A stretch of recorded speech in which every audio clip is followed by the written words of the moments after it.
안녕하세요, 여러분. 동양미술사의 제12강 2차 시 몽골 제국의 미술 첫 번째 시간입니다. 이번 시간에는 이제 앞서 이제 송료 금대까지의 미술들을 이제 대충 보셨는데요. 몽골이라고 하는 나라는 중국하고는 좀 다르죠. 이제 몽골이라는 나라는 칭기스칸에 의해서 시작된 몽골 제국에서부터 시작을 해서 이제 나중에 중국 사서에는 이 몽골 제국이 이제 원이라고 하는 나라로 이제 기록이 돼 있기는 하는데, 이 중국에 있었던 원이라는 것은 이제 몽골 제국의 일부였기 때문에 일단 여기서는 원대의 미술이라고 하지 않고 몽골 제국의 미술로 이제 시작을 하도록 하겠습니다. 먼저 이제 첫 시간에는 몽골 제국의 이제 역사와 역사적 배경과 이제 티베트 불교 미술 좀 보도록 하겠고요. 그 다음에 이제 제 2차 두 번째 시간인 제 12강 3차 시에서는 원대의 회화와 도자기에 대해서 살펴보도록 하겠습니다. 먼저 지금 보시고 있는 왼쪽에 있는 분이 이제 칭기스칸이죠. 유명한 칭기스칸은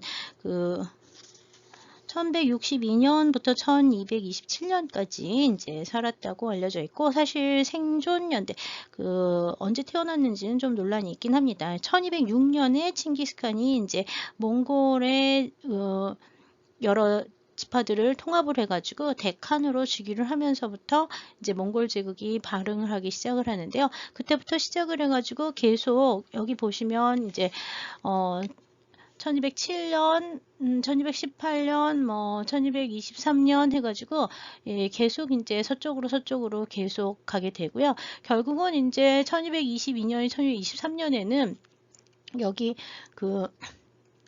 근동 지역을 지나서 흑해연안 있는 데까지 이제 들어가게 되고, 헝가리 있는 데까지 이제 몽골인들이 이제 진출을 하게 돼서 유라시아 제국을 실질적으로 처음 통일을 하는 시기가 유일하게 13세기의 원나라 때, 즉 몽골 제국 시기 때라고 이제 보시면 됩니다. 이 원이라고 하는 나라의 경우에는 몽골하고 원은 같은 나라기는 한데 중국 사람들의 기록에서 이제 원이라고 나온다고 보시면 되겠고요. 특히 이제 중국화 정책을 많이 펴기 시작을 하는 게 이 카라코rum에서 시작한 칭기스칸의 이제 몽골 제국이 이제 대도 북경이라고 하는 데로 이제 천도를 하면서 원나라 세조 때 칭기스칸의 손자인 쿠빌라이 칸 때 이제 북경으로 이사를 하며 국호를 이제 중국식 원이라고 하는 나라를 정하게 됩니다. 그래서 중국사에서는 북경으로 이주를 한 이때부터를 원이라고 보는 경향도 있긴 합니다만, 여하튼 칭기스칸부터 시작이 되는 13세기의 이 유라시아 전체의 변화를 이해하기 위해서는 몽골 제국이라고 하는 시기를 좀 이해하실 필요가 있어서, 일단 이번 시간은 원이라기보다는 몽골 제국의 미술로 이제 강의를 진행을 할 예정입니다. 지금 보다시피 13세기 전반에 이 일대가 전부 다 통일되면서 카라코rum이라고 하는 데에 수도를 정했던 1235년부터 1263년까지, 그 다음에 이제 상도를 거쳐서 북경까지 이제 내려오게 되는 거는 13세기 후반 정도가 되는데요.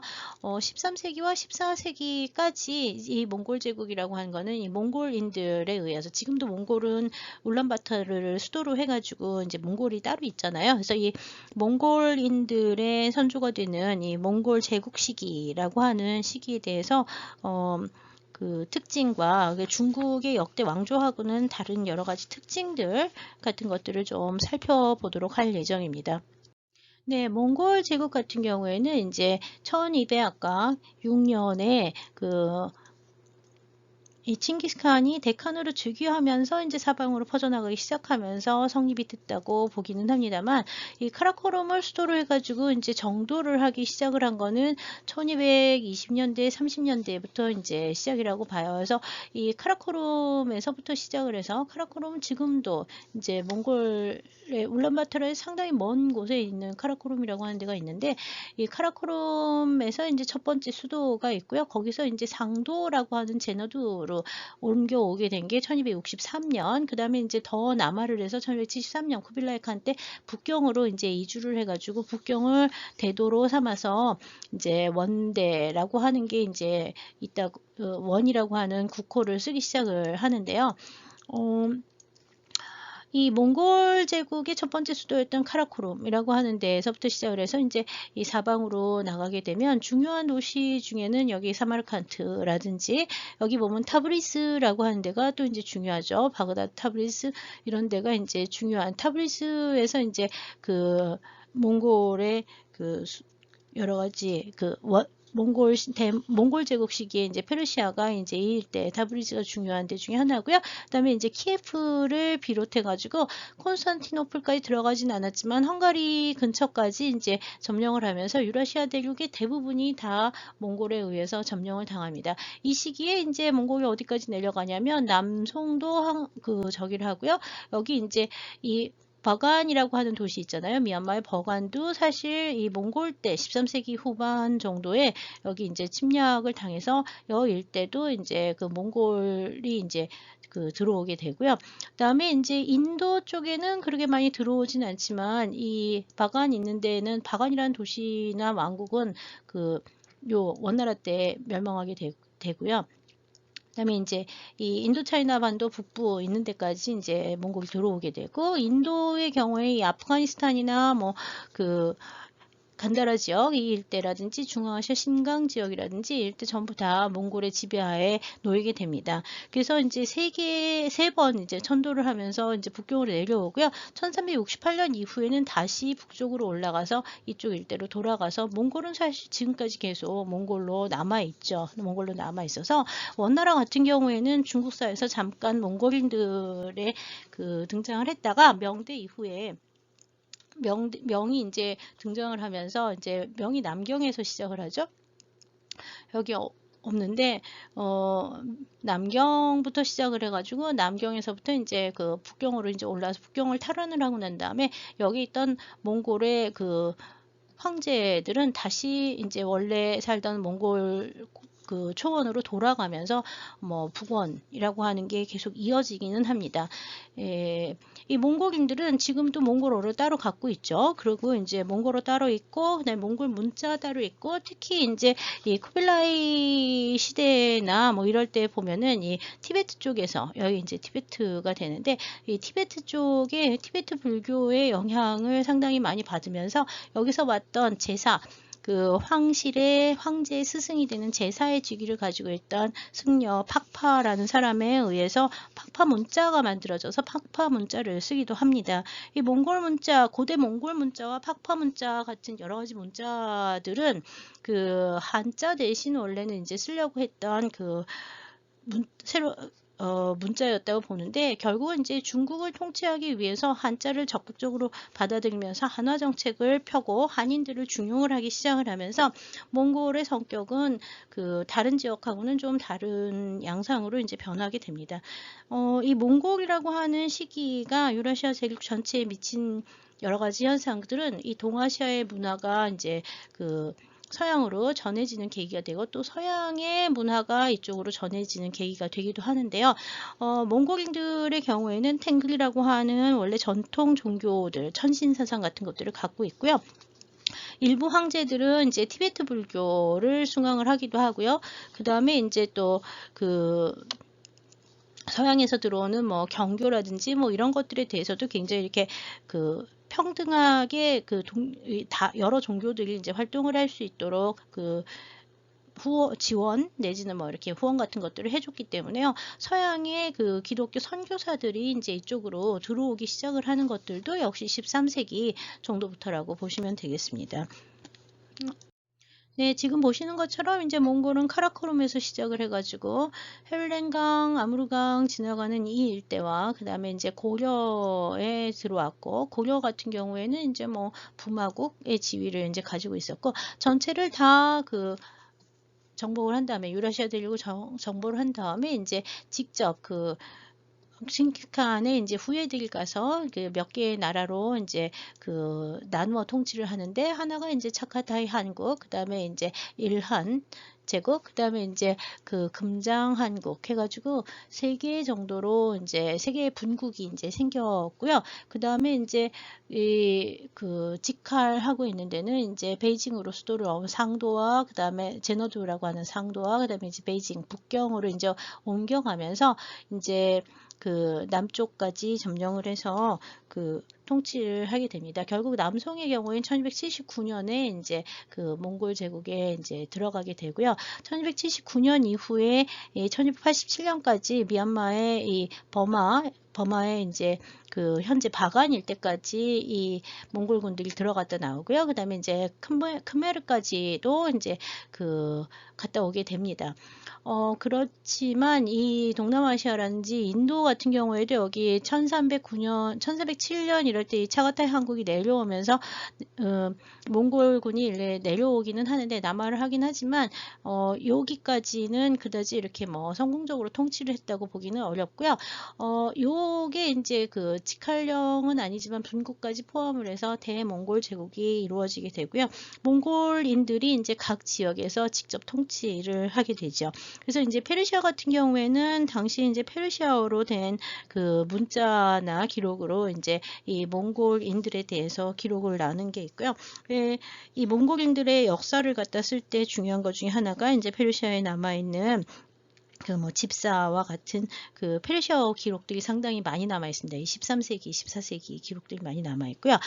그 다음에 이제 서양인들이 그 당시에 이 제너두 상도나 아니면 이 베이징까지 그 유럽에서부터 이제 오면서 상인들이 이제 들어오게 되는데 베니스에서 출발을 해가지고 북경까지 왔던 유명한 사람이 이제 마르코 폴로가 있죠. 여기서 이제 마르코 폴로의 경우에는 여기 이제 이쪽에서부터 육로로 왔다가 돌아갈 때는 해로를 거쳐가지고서는 이제 베니스로 돌아갔다고 알려져 있어요. 그래서 이 육로와 해로에 대한 그 여러 가지 여행기들이 많이 남아 있어서 당시에 이쪽에서 왔던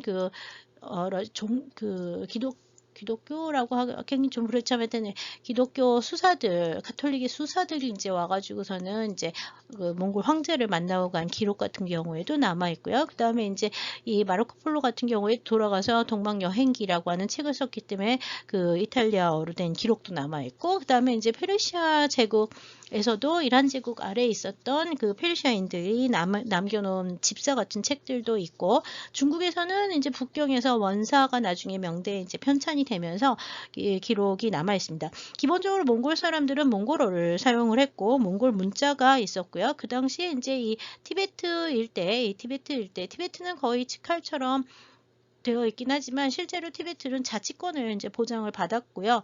이 티베트의 이제 제사들이 와가지고 티베트의 승려들이 와가지고 황제의 스승 제사라고 하는, 황제할 때 제자에다가 스승사자 써서 제사라고 하는 존재로서 이제 계속 거주를 하면서 티베트 불교가 당시 이 북경 일대에 많이 전해지게 됩니다. 이 티베트, 물론 이제 티베트에도 그래서 몽골 관련 기록들이 많이 남아 있고요. 이 티베트에서 온 제사 중에 한 명 팍파라고 하는 사람이 이 팍파 문자를 새로 만들어서 이 팍파 문자로 된 기록들도 여러 개가 남아 있는데요.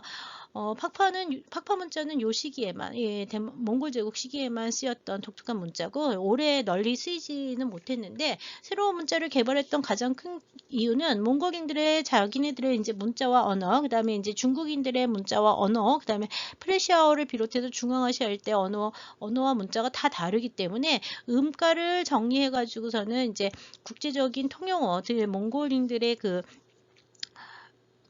몽골인들의 이제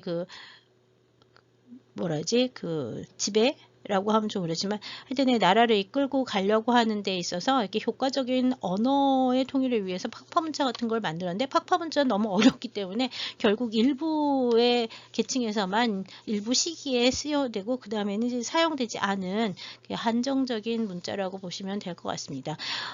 그 대신 이제 몽골 문자는 계속 쓰이는데요. 몽골 문자는 현대 몽골어는 그 러시아의 그 키릴 문자를 받아서 쓰고 있지만, 고대 몽골어는 그 위구르 문자에서 발달한 이렇게 세로 아래에서 위로 이렇게 돼 있는 꼬불꼬불한 그런 위구르 문자 비슷하게 생긴 몽골 문자를 쓰는데요.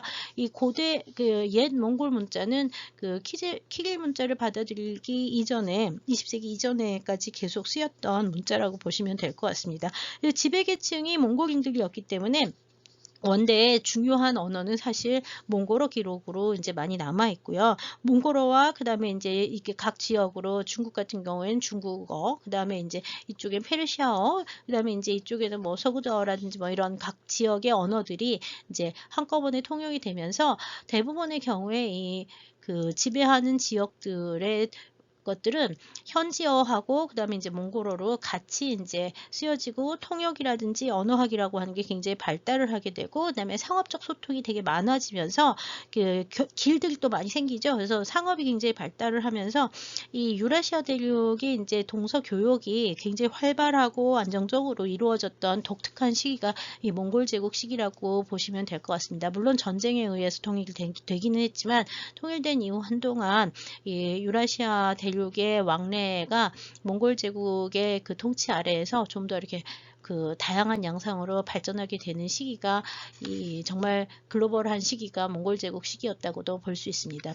실제로 생목인들이라고 부르는 이 서양인들은 몽골 제국에서 활동한 사람들이 상당히 많고요. 그렇기 때문에 중국인의 기록들, 중국인에 의해서 기록된 한자 기록들에서는 몽골 제국 시기에 대해서 굉장히 부정적으로 쓴 게 많긴 하지만 그는 몽골의 문화와 중국의 문화가 다르기 때문에 나타난 현상이기도 하고 제국을 통치하는 방식이 중국의 방식과 몽골의 방식이 완전히 달랐기 때문에 일어난 현상이기도 합니다. 상대적으로 이 한족들은 굉장히 이제 박탈감을 많이 느껴서 식민지 시대를 겪으면서 나라를 잃은 서름들에 대한 그 표현들이 이제 일부 문인 계층들에서는 많이 나왔고 몽골 정권에 가서 이제 조정에 나가서 그 몽골인들 밑에서 이제 그 정치에 참여하는 일들은 이렇게 뭐 국가나 민족을 배반하는 것이라고 그렇게 되게 이렇게 부정적으로 보는 경향도 강하긴 했지만 그럼에도 불구하고 이 몽골이라고 하는 시기는 굉장히 독특한 시기였다는 것을 기억하실 필요가 있습니다.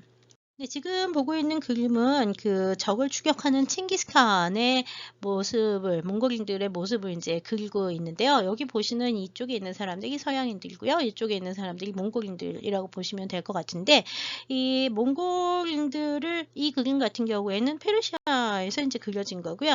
당시 이제 이란에 있었던 몽골의 일한국에서 이제 관리를 지냈던 유명한 라시드 알딘이라고 하는 사람이 이제 그 기록해 놓은 몽골인들의 역사 책에 이제 그려진 매뉴스크립트에 그려진 사본의 그 사파 그림 같은 거라고 생각을 하시면 됩니다. 이 라시드 알디는 1247년부터 1318년까지 이제 그 살았던 사람으로 13세기 말부터 14세기 초반까지 이제 이 몽골의 역사를 집대성, 페르시아어로 집대성 해가지고 집사라고 하는 책이 이제 만들어졌는데요. 몽골 제국의 유일한 절대적인 그 역사 기록이라고 볼 수 있는데 페르시아로 써 있는데요. 우리나라에서는 이 집사가 이제 김우동 선생님께서 그 서울대학교 동영상학과의 김우동 선생님께서 이제 한글로 번역을 하셔서 이제 집사가 이제 한국어로 완역 출간이 돼 있는 상태입니다. 이 페르시아 쪽의 기록들이나 아니면 그 책 뭐 이런 데 보면 매뉴스크립트 같은 그림이나 뭐 이런 데 보면은요. 이 몽골인들의 표현이 상당히 많습니다. 여러 가지 형태로 많이 나오는데 투구를 입고 말을 타고 전쟁을 하는 모습들이 이제 많이 표현이 되어 있고요. 그다음에 이제 생활 모습들 같은 것이 이제 표현된 여러 가지 책들에도 그 몽골인들의 생활 모습들이 많이 표현이 돼 있어서 중국과는 굉장히 다른 그 지배계급 자체가 이제 몽골인들이 중심이 되다 보니까 문화라든지 언어라든지 아니면 생활 양상에서 완전히 다른 양상을 보여주는 시기가 몽골 시대, 몽골 제국 시대라고 보시면 될 것 같습니다. 네, 지금 보시고 있는 거는 쿠빌라이 칸의 초상화와 원대 황후의 초상화를 보고 계시는데요. 이거는 이제 세조의 황후라고 돼 있죠. 세조의 황후. 지금 보시고 있는 거는 다 중국에서 그려진 거고요. 이 중국의 황실 초상으로서 이제 그려졌는데 중국 사람들하고는 달리 이제 몽골인의 복장을 하고 있는 게 특징이고요. 그 다음에 현재 이 그림들은 모두 다 원대 황실의 황제와 황후의 초상화들은 모두 송대 초상화와 마찬가지로 북경의 대만의 고궁박물원에 이제 소장이 되어 있습니다. 여기 보시면 독특한 게 황후의 초상에 보면 이렇게 높은 고고관이라고 하는 관이 이제 보이는데 이 관이 이제 그 몽골의 상류층 여성들이 이제 머리에 많이 썼던 관이라고 알려져 있고요. 황후 초상화에서 대부분 다 이 고고관이라고 하는 형태가 보이고 있습니다.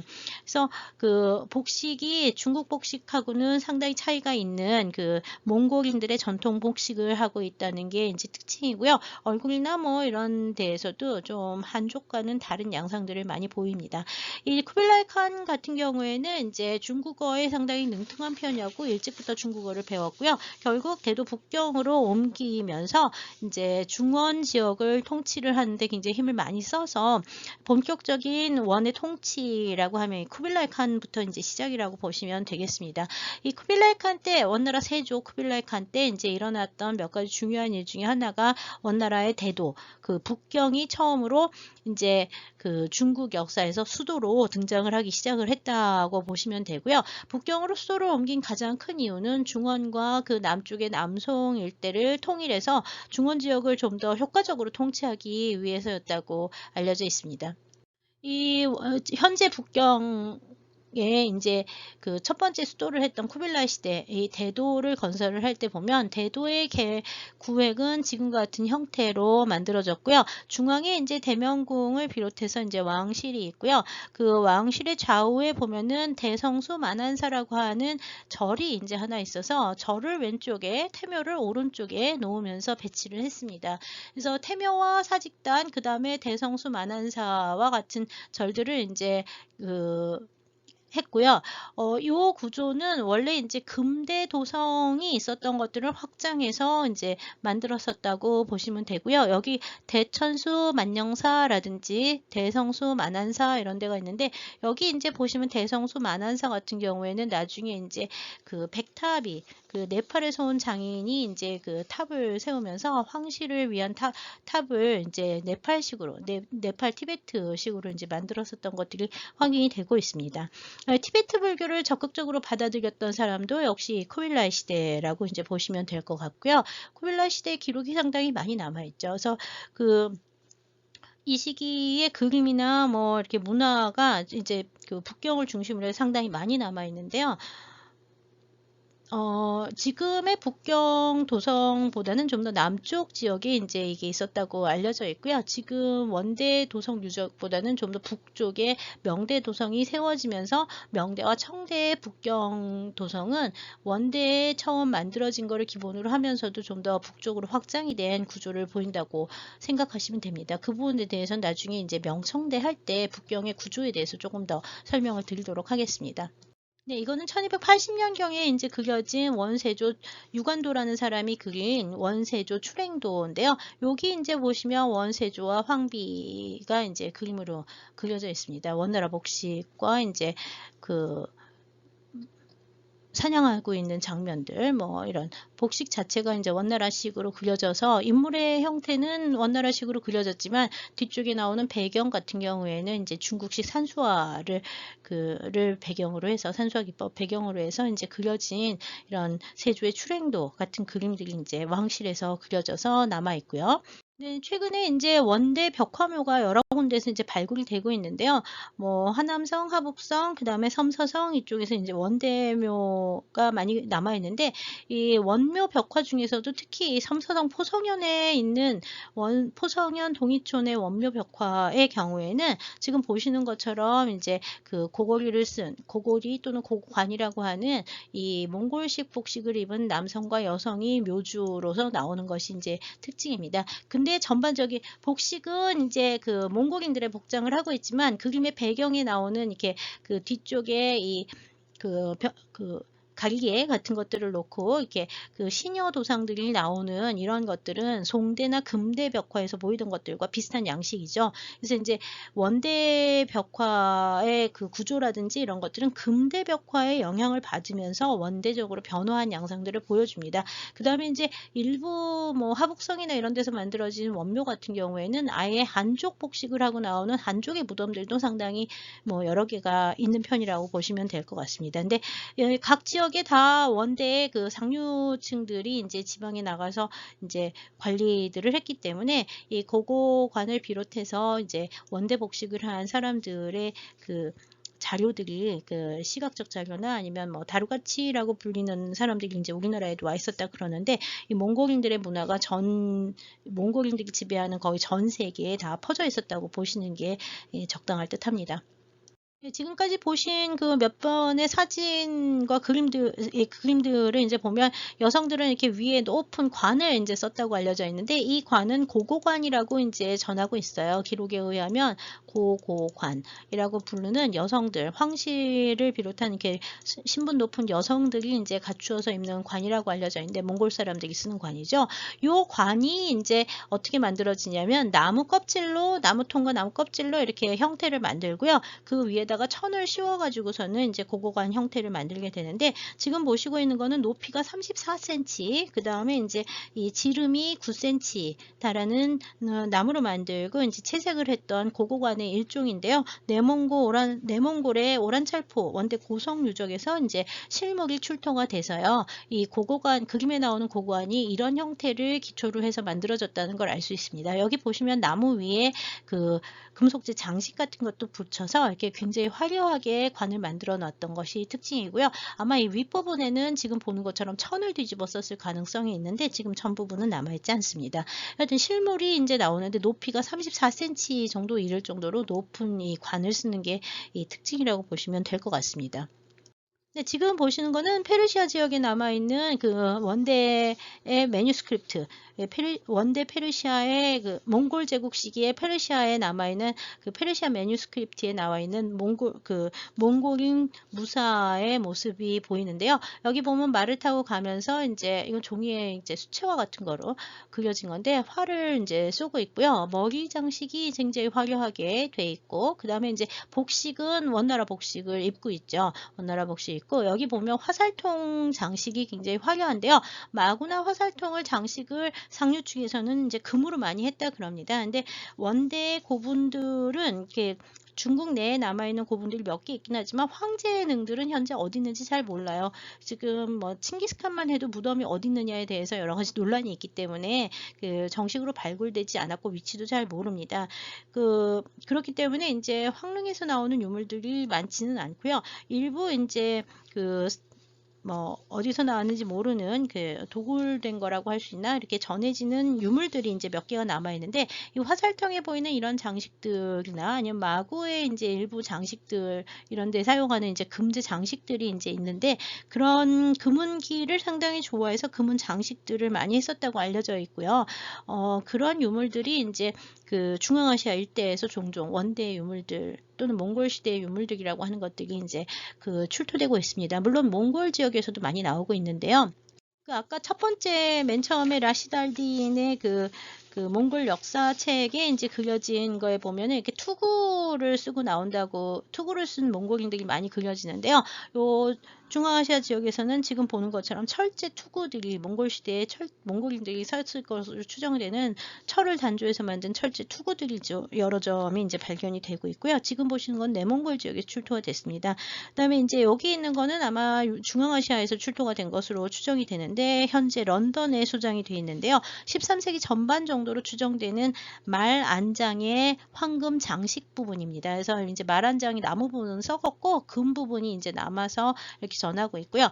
여기 보시는 이런 것들은 이제 그 말 장식이나 화살통 장식으로 보이는 금제 장식판들이 이렇게 남아 있습니다. 그다음에 칼은 지금 보시는 것처럼 페르시아 쪽에서 이제 내몽골 쪽에서 출토된 칼들을 보면 단조해서 칼을 만들었고, 페르시아 칼처럼 이 끝부분이 이렇게 올라가 있는 그런 형태의 특징을 가지는 그 철로 만든, 단조해서 만든 그 칼들이 이제 출토되고 있습니다. 주로 이제 출토 유물들은 내몽골과 몽골, 외몽골 지역에서 주로 많이 나오고 있고요. 금제품의 경우에는 이제 독을 비슷하게 이제 전세품으로 내려오는 것들이 좀 많이 있다고 보시면 됩니다. 유물들은 몽골에도 좀 있고요. 그다음에 이제 런던이라든지 아니면 에르미타주라든지 뭐 이런 그 유수 박물관들에 소장된 것들이 다 많고요. 대부분 다 13세기 정도 문양이라든지 뭐 형태라든지 그다음에 공반 유물들 봤을 때 13세기, 14세기 정도라고 이제 보시면 되겠습니다.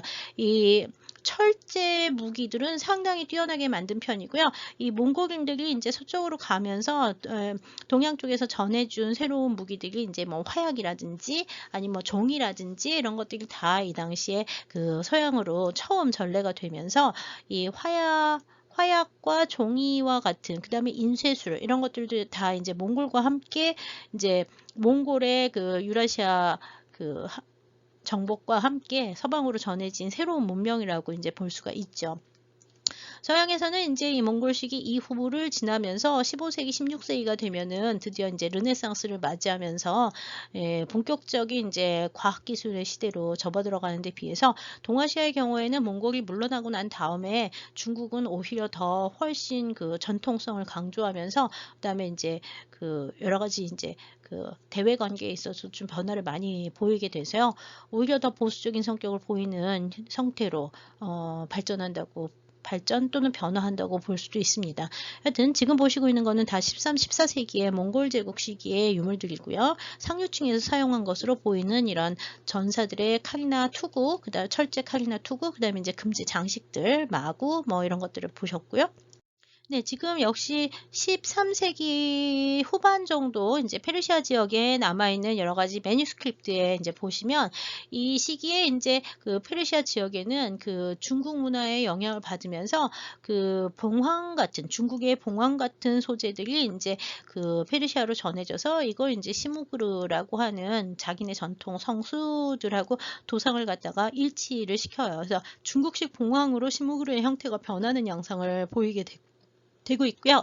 지금 보시고 있는 이 그림도 역시 그 몽고 디아즈 앨범이라고 하는 이란에서 만들어진 것으로 추정이 되는 그 페르시아의 매뉴스크립트 책자 중에서 나오는 장면인데요. 이거는 이제 몽골 왕족의 그 대관식 장면을 이제 그린 거라고 하는데 여기 나오는 여성들이 전부 다 몽골식 고고관을 쓰고 있어서 몽골 여성들의 모습과 그다음에 이제 몽골 남성들의 모습이 페르시아 양상으로 그려져 있는 것을 볼 수가 있습니다. 빨간 칠한 이런 것들은 아마 중국에서 전해진 칠기 그릇들일 거라고 생각을 하고요. 이 시기에 이제 중국의 문물들이 이제 서방으로 굉장히 많이 전해지는 역할들을 하고 있습니다.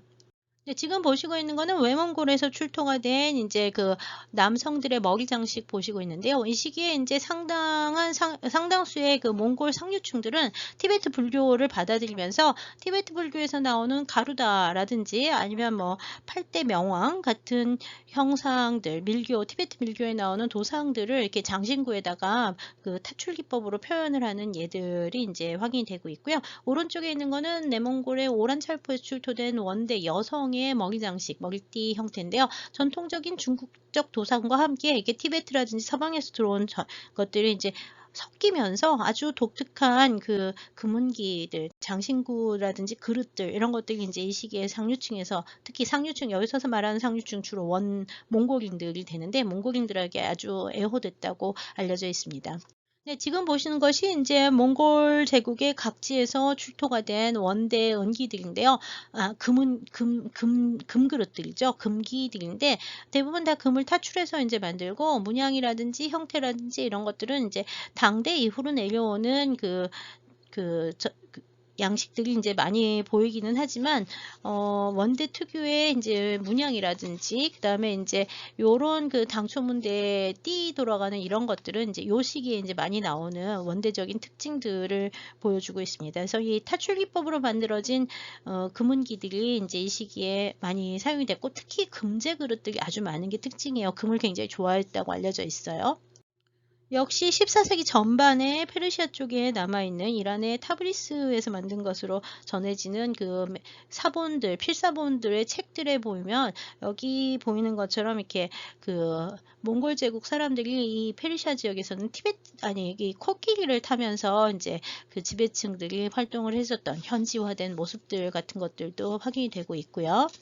네, 같은 그런 매뉴스크립트에 보면은 이렇게 중국의 그 그림 양식들이 오히려 이제 페르시아에 전해져서 이 그림 자체는 14세기 전반 정도에 그 페르시아에서 그려진 그림이지만 이게 수묵화 양식이 보이는 거라든지 산이라든지 이런 그림들이 보이는 것들은 오히려 그 동아시아의 동양화 영향이 보이면서 그 변하는 것들을 보여서요. 페르시아의 매뉴스크립트 같은 경우에 이런 그림 삽화나 그림 같은 경우에 이 동양화, 특히 중국화의 영향을 상당히 많이 받기 시작을 합니다. 그거는 티베트 쪽도 마찬가지고요. 중국 문화가 이제 서쪽으로 굉장히 많이 전래가 돼서 이렇게 각 지역에서 습합이 되는 현상들이 이제 그림이라든지 미술 양식에서도 많이 나타나고 있다는 걸 이런 그림을 통해서 볼 수가 있습니다.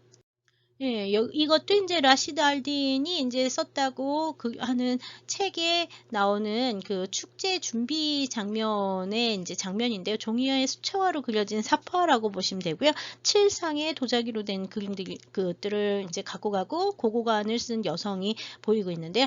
위에 보시면 이제 천막을 치고 사는 그 원대의 생활 모습들이 이제 그림으로 표현이 되어 있어서 이 원대 문화를 이해할 때 이 페르시아 사본들이 굉장히 중요하다는 걸 알 수가 있습니다. 네, 지금 보시는 것도 역시 페르시아의 14세기 사파본인데 여기 보이는 이 산의 표현이라든지 물의 표현이라든지 이 바위의 표현 같은데 그 다음에 여기 준법 같은 것들 보이는 것들 여기도 준법 이런 거 보이잖아요. 이거는 저 원대 또는 그 이전에 중국화에서 발전을 했었던 산수화의 형태들 또는 이렇게 준법, 묘법이라고 하는 것들이 다 이 중국화의 영향을 받으면서 그려진다는 것을 볼 수가 있어서 페르시아에서 그려졌지만 이렇게 동양 문화의 영향을 받으면서 그렇다고 해서 또 중국과하고 같지도 않은 아주 독특한 양상의 미술이라든지 회화 양식들, 그다음에 장식 미술 같은 것들이 이제 그 페르시아에서는 페르시아 지역에서는 이렇게 페르시아 지역의 특색에 맞추어서 몽골적인 영향을 받으면서 아주 혼종적인 미술 양식들이 등장하는 게 이 14세기, 13세기에서 14세기 문화의 특징이라고 보시면 됩니다. 그래서 유라시아 전역에 중국 문화와 몽골 문화의 영향이 많이 보이는 게 특징 중에 하나라고 보시면 될 것 같아요. 네, 지금 보시고 있는 두 점은 모두 다 몽골 울란바타르 국립박물관에 이제 소장이 되어 있는 몽골 시대의 유물인데 이거 마패 같은 거예요. 그래서 위에 보시면은 그 가루다 비슷한 독수리 형태의 문양이 장식이 되어 있고 여기는 이제 파스파 문자 가운데 그다음에 몽골어 그다음에 페르시아어가 해서 통행증 같은 것들을 이렇게 동으로 주조를 하는데 이미 세 개의 언어 몽골어 그다음에 이제 파스파 문자 그다음에 페르시아어를 같이 써서 이제 통행증 같은 것들을 만들어 놓고요. 이건 은으로 만든 호신패 같은 건데 역시 이것도 통행증 같은 거라고 보시면 돼요. 여기 새겨진 문자는 뭘로 새겨졌냐? 몽골 문자로 새겨져 있습니다. 그래서 이 몽골 문자와 파스파 문자 이렇게 여기 이제 뭐 뒷면 쪽에는 또 뭐 한자가 같이 나오는 경우도 있어서요. 여러 개의 언어들이 이제 그 제국의 윗부분에서 그 상류층에서 이제 같이 공유를 하면서 몽골 문자와 몽골어를 중심으로 해가지고 새로 만들어진 파스파 문자가 쓰여지기도 하고 그 다음에 이제 페르시아어라든지 한자어 같이 사용이 되기도 하는 굉장히 국제적인 성격과 다국적 언어와 다민족 문화를 보여주는 시기가 몽골 시대라고 볼 수 있습니다. 이 몽골 문화의 상류층에서 특히 이제 중요한 것은 이 시기부터 티베트 불교가 본격적으로 중국의 중국 국경을 중심으로 해서 몽골 상류층들이 이 티베트 불교를 적극적으로 받아들이는 게 특징이라서요. 몽골 이후부터 이제 원명 청대까지 티베트 불교가 굉장히 중요한 역할을 하게 되는데요. 이 티베트 불교에 대해서 이해를 할 때 이제 중요한 사람들이 이 파스파 문자라고도 하고요. 팍파 문자라고도 해요.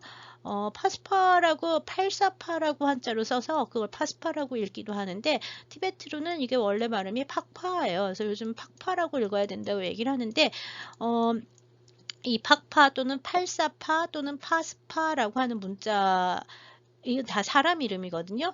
그래서 이 팍파라고 일단은 얘기를 할게요. 이 팍파 문자를 발명한 사람이 팍파인데 이 사람이 누구냐 하면 티베트 불교의 그 당시에 제일 유명한 그 승려 중에 한 명이었다고 보시면 되겠습니다. 13세기 몽골 황실에 이제 큰 영향을 미쳤던 티베트 불교의 중심 인물 두 명이 지금 보시고 있는 샤카 판디타와 그의 주차 팍파입니다. 오른쪽에 있는 팍파가 이제 그 팍파 문자라고 하는 거를 그 창안했다고 알려진 사람이고요. 이 샤카 판디타나 이 팍파와 같은 그 티베트의 고승들을 라마라고 불러서요. 옛날에는 이제 이 라마들을 존숭하는 그 불교다 해서 라마교라고 불렀는데요. 사실은 라마를 믿는다기보다는 부처님의 가르침을 갖다가 그 수행을 해 나가는 방식이 티베트 불교 특유의 특징을 가지고 있어서 여러 가지 의례라든지 뭐 이런 것들이 티베트 지역의 전통 종교인 본교라고 하는 그 전통 종교들하고 이제 불교가 합쳐지면서 불교 중에서도 특히 밀교 계통의 후기 밀교 계통의 이제 불교가 합쳐지면서 만들어진 게 이제 이 13세기의 티베트 불교인데요. 이 라마들에 의해서 이제 가르침들이 전해지고 이 팍파와 같은 사람 또 샤카 판디타라고 하는 이 사람들은 다 당시 황제의 스승이 되었던 고승들이에요. 그래서 이런 고승들을 황제의 스승이다 해서 황제의 스승이라고 해서 제사라고 불렀어요. 스승사자의 그 황제 제자, 황제의 스승이 되는 거죠. 그래서 이 제사들, 특히 팍파 같은 경우에는 제사로서 그 내내 북경에서 이제 거주를 했고요. 이 북경에서 거주하면서 여러 가지 티베트 불교 의례 같은 것들을 이제 몽골 황실에서 그 받아들이는데 큰 영향을 미쳤으면서 그다음에 이제 팍파 문자 같은 것들을 새로 창안했던 특징들을 갖고 있죠. 티베트는 원래 이제 티베트 자체의 문자들이 워낙 일찍부터 발전을 해왔고요. 그 문자들을 이제 받아들였다기보다는 팍파 문자 같은 경우에는 이 음가를 정리해서, 왜냐하면 똑같이 써놓고 중국 글자 같은 경우에는 특히 음대로 이렇게 쓰더라도 음을 빌려와서 이제 그 가차를 하기 때문에 한자로 쓰여진 것들을 읽으려면 중국 발음을 알아야지만 쓰잖아요. 그래서 이 그 서양이라든지 아니면 페르시아라든지 이렇게 몽골이라든지 이 중국 이외의 지역에 여러 가지 다른 다른 언어들을 기록하기에는 중국어가 별로 한자가 적당하지 않아서 이 팍파 문자를 개발을 했던 건데요. 팍파 문자가 배우기는 힘들고 그 다음에 이제 쓰기도 좀 어려웠기 때문에 이 음가를 적는 이런 문자로서 창안이 잠시 되기는 했지만 이렇게 널리 쓰이지 못하고 13세기 이후에는 별로 사용되지는 않습니다.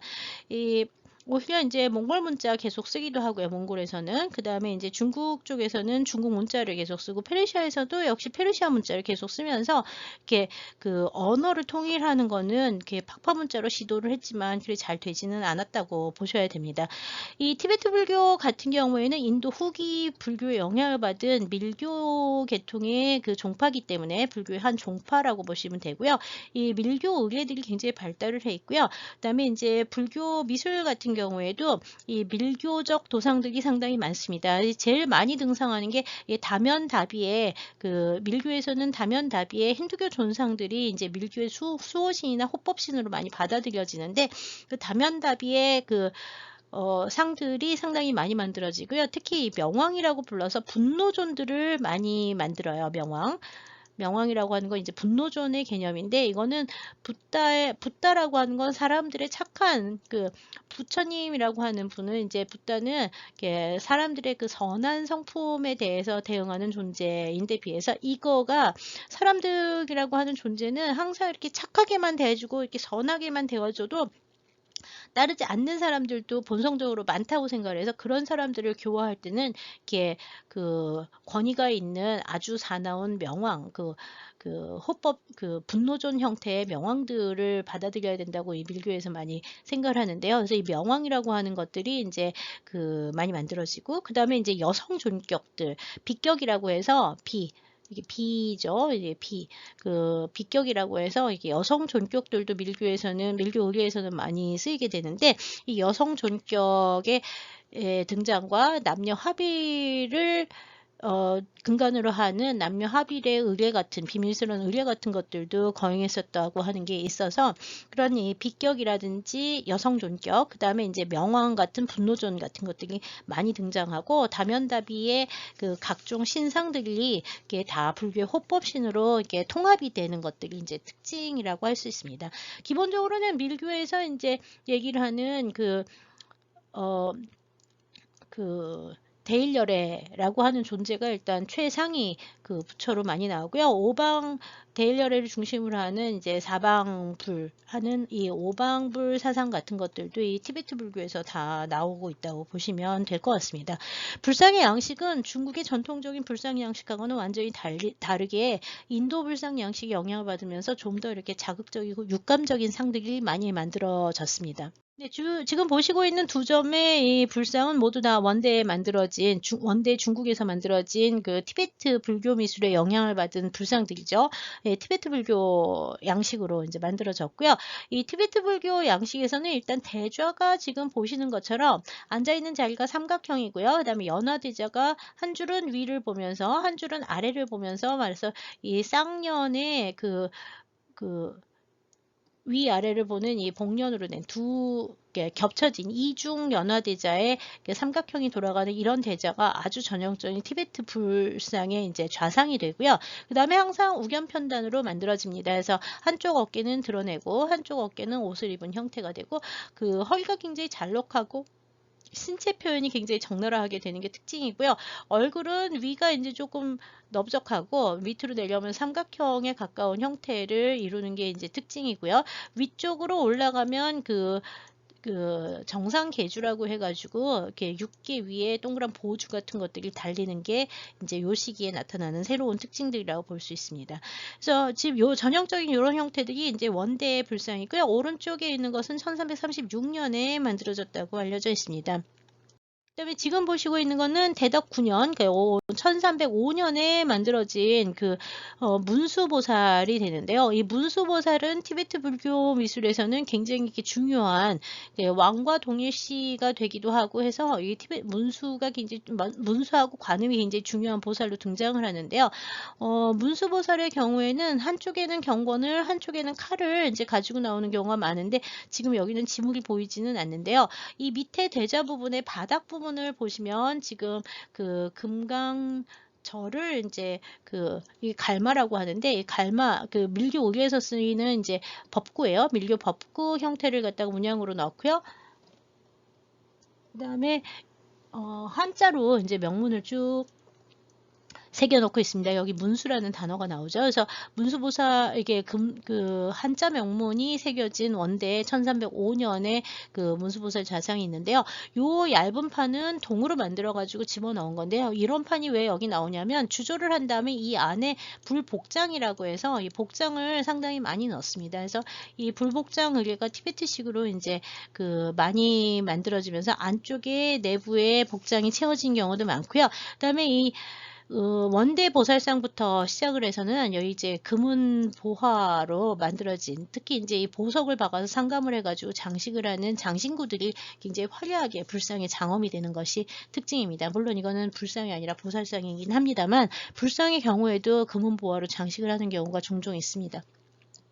건축에 있어서는 전통적인 인도의 불탑 양식에 영향을 받은 티베트 불탑 양식들이 이제 본격적으로 전해져서 이 복발탑 형태들이 이제 많이 만들어지는데요. 이거는 둘 다 황실에서 발원을 해서 북경의 백탑사, 아까 대성수 만한사라고 하는 게 황실을 위한 사찰이었는데 그 대성수 만한사에 세워진 백탑이 오른쪽과 같이 생긴 형태가 만들어졌고요. 이거는 산사성 대연의 아유광사의 탑을 이제 원나라 때 1275년에 보수를 하면서 이게 원나라 탑 형식으로 만들었습니다. 원나라 탑은 기본적으로 이 아자형 평면이라고 해서요. 이렇게 생긴 십자형을 좀 더 이렇게 모나게 처리한 이런 대좌 형태를 가지고 있고요.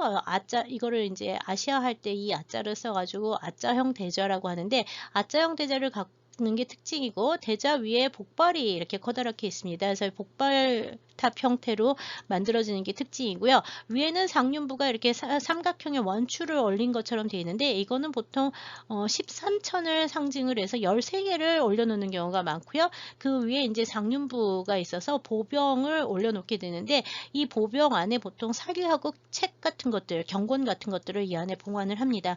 이거는 이제 네팔의 아니가라고 하는 유명한 장인을 불러다가 네팔의 아니가라는 사람을 불러다 이 사람도 스님이면서 동시에 장인이었던 사람인데 이 아니가를 불러다가 이 탑을 세웠다고 알려져 있어서요.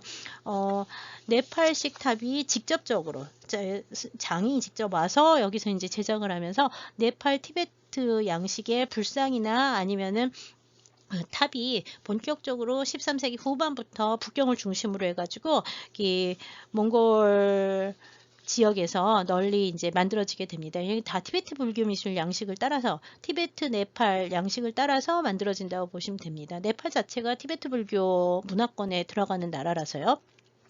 아니가라는 장인 이름 좀 기억해 주시면 좋고요. 황실의 후원으로 이 탑을 그 새로운 도성의 중심에다가 부처의 진신사기를 봉안을 하면서 이제 만들었다는 게 기록으로 남아 있고요. 이후에 이제 이 탑은 대성소 만한사라고 하는 게 원래 원나라 때 이름인데, 그 이후에 이제 묘흥사라고 명나라 때 이름이 바뀌었다가 청나라 때는 백탑사, 하얀 탑이 있다고 해서 백탑사로 이제 바뀌게 돼서 이렇게 그 이름이 계속 변하긴 했지만 원대에 세워진 백탑입니다. 하얀 탑이고요. 티베트 불교 미술 양식을 따라서 만들어진 중요한 예 중에 하나입니다. 중국 남부 지역의 남송 같은 경우에는 주로 이제 원래 중국식 불교가 굉장히 발달을 했었는데요. 1279년에 남송이 정벌된 뒤에 항주에 강남석교 총통소라고 하는 거를 보내가지고 티베트 승려를 보내게 됩니다. 그래서 이 어강소라고 하는 거 황제의 강을 하는 데죠. 그래서 이 티베트 승려를 보내서 이 항주 지역에 티베트 불교가 처음으로 티베트 승려가 오면서 그 불교를 티베트 불교로 이제 그 바꾸게 하려 그러는데 그렇게 많이 성공하지는 않아요. 그 대신 이제 그 황실에서 내려보낸 이 티베트 승려를 비롯해서 그 당시 이제 항주 지역에서는 이 비례봉이라고 하는 송대 만들었던 이 그 석굴 에다가 이 원대에도 새로운 조상을 하게 되면서 1282년, 1279년경까지 이 항주 비례봉에 지금 보시는 것처럼 복발탑 형식의 탑에다가 불종존승 보살 같은 이렇게 다면다비의 상들이라든지 이렇게 지금 보도 이제 호법신들의 형상들을 넣은 그 명왕, 4대 명왕이라고 얘기를 하는데, 이런 티베트 불교에 나오는 도상들이 이제 중국식 석굴 사원에도 등장을 하기 시작을 하는 형태가 나오고요. 이 원대 조상들은 이렇게 티베트 양식이 보이는 것뿐만 아니라 다시 원래 전통적인 송대의 형상들이 보이기도 하는데요. 지금 보시는 이런 상이라든지 지금 보시는 이런 상들은 이 남송대와 송대, 남송대, 특히 남송대의 영향을 받은 상 양식을 따라서 전통적인 중국 양식으로 만들어지긴 했지만, 요 불상 같은 경우에는 이 우견편단 위에다가 어깨를 이렇게 올리는 형태라든지, 그 다음에 이제 위쪽에 보면은 이렇게 보주 위에 정성계주가 표현된다든지, 이런 것들은 송대 양식에서 원대의 티베트 불교 미술에 영향을 받으면서 변형되는 양식들을 보여주고 있어서 이 중국 전통의 남송대의 그 양식들하고 이 티베트에서 전해된 새로운 조형 양식들을 만나서 이렇게 혼종적인 형태의 조상들이 만들어지는 것이 이제 이 시기 13세기의 특징이라고 보면 되겠습니다. 굉장히 많이 변하죠. 불교도 많이 변하고 의례도 많이 변하게 됩니다. 원대 불교 미술할 때 제일 중요한 것 중에 하나가 북경 입구에 있는 거영관의 운대입니다. 이 거영관은 만리장성의 그 끝부분에 여기 이제 만리장성 시작하는 데인데, 여기를 통과해야지 북경 내몽골 쪽으로 이제 들어갈 수 있는 북방 지역으로 들어가는 이게 관문인데요. 이 운대에 과가탑 형식으로 탑을 여기다가 원래는 이렇게 세웠다고 얘기를 해요. 5개의 라마탑 그 티베트 불탑이 이제 그 원래 세워졌는데, 길문에다가 이렇게 탑을 세우는 것을 과가탑이라고 부르는데, 이거는 이제 네팔이나 티베트 쪽에서 주요 도로의 문에 이렇게 그 불교적 형태의 탑과 그다음에 조상을 넣는 게 특징이라고 보시면 되고요. 티베트 불교의 특징이에요. 역시 이 운대 자체는 이제 연대가 1314세기 전반 정도 되는데, 운대 자체는 만리장성의 일부로서 만들어졌으니까 이제 중국식이긴 한데, 이 위에다가 탑을 세웠고, 지금 탑은 없어졌어요. 탑은 없어졌고, 여기 이제 보시면은 오각형의 입구를 만들고, 여기 가루다를 중심으로 해서 가루다와 나가, 그 다음에 비알라라고 하는 존재들이 옆에 표현이 되고요. 요 벽에 올라가면서 위쪽에는 만다라를, 그 다음에 이 위쪽에는 양쪽 옆에는 사천왕을 이렇게 벽이 있으면 양쪽 옆에 사천왕을, 그 다음에 그 위쪽에는 그 만다라 그 다음에 이제 나머지 면에는 경문이라고 해서 그 불교 경전을 이제 새겨놨는데요. 이것도 역시 연대가 거의 정확한 황실에서 발원한 중요한 그 원대 불교 조각 중에 하나라고 보시면 되겠습니다. 특히 여기 경문의 경우에는 티베트어하고 그 다음에 이제 몽골어하고 한자하고 그 다음에 서하문자인가 뭐 이런 게 같이 있어가지고 이게 동아시아의 언어들을 갖다가 서로 비교 연구할 때 굉장히 중요한 자료가 되고 있습니다. 네, 지금 보시고 있는 이 사천왕의 경우에는 사천의 도상이 이제 뭐 비파를 들고 그다음에 뭐 몽구스하고 뭐 이런 걸 드는 그 우리나라에서 이제 소위 말하는 그 그 조선 시대 천왕의 도상의 원형이 지금 이 몽골 시대에 그 북경의 거운과 아니 그 거영관에서 이제 제일 먼저 보이고 있고요. 세부 모습은 이제 이렇게 생겼고요. 그 다음에 여기도 보면은 역시 이렇게 이중의 연화로 된 대좌를 하고 그 위에 항마촉진 좌상으로 앉아 있는데 위쪽에 보면 이렇게 위가 뾰족해진 육개 형태와 보주의 형태가 보이고요. 그 다음에 돌아가면서 2중, 3중으로 되는 이 당초문대에 가까운 독특한 그 광배 형태가 보이는데 이런 광배 형태도 역시 그 티베트에서 이제 많이 만들어지던 독특한 형식이라고 알려져 있습니다. 그래서 이 티베트 불교 미술이 14세기 전반 정도 되면 이 북경 지역의 대부분의 불교 미술 양식이 다 이 티베트 불교 미술 양식으로 변화되는 양상들을 볼 수가 있고요. 도상도 거의 다 이렇게 변화되는 양상이 확인이 되고 있습니다. 네, 지금 보시고 있는 것은 14세기 전반에 세조, 쿠빌라이 칸의 손자인 툭티무르라고 하는 사람이 자기의 동생 코실라라는 사람하고 툭티무르하고 코실라가 이제 그 발원을 해서 만든 야만타카 바즈라 바이라바 만달라라고 하는 자수 불화입니다. 이거는 이제 자수를 해서 만들었고 이거 크시라고 부르는데 이거의 경우에 지금 메트로폴리탄 미술관에 있고요. 여기 보시면 바즈라 바이라바라고 하는 야만타카 바즈라 바이라바가 여기 있는 중앙의 도상이에요. 그래서 이 중앙의 도상을 황소머리를 하고 있고 손이 여러 개 있는 분노조원의 형태가 돼서요. 사방에 역시 이제 만다라 구조로 펼쳐나가면서 방과 원으로 우주관을 표현한 게 만다라라고 보시면 되는데 역시 또 바깥에 사방으로 돌아가면서 이제 호법신들이 도상에 맞춰서 배치가 됩니다. 그리고 위에는 그 티베트의 여러 라마들이 이제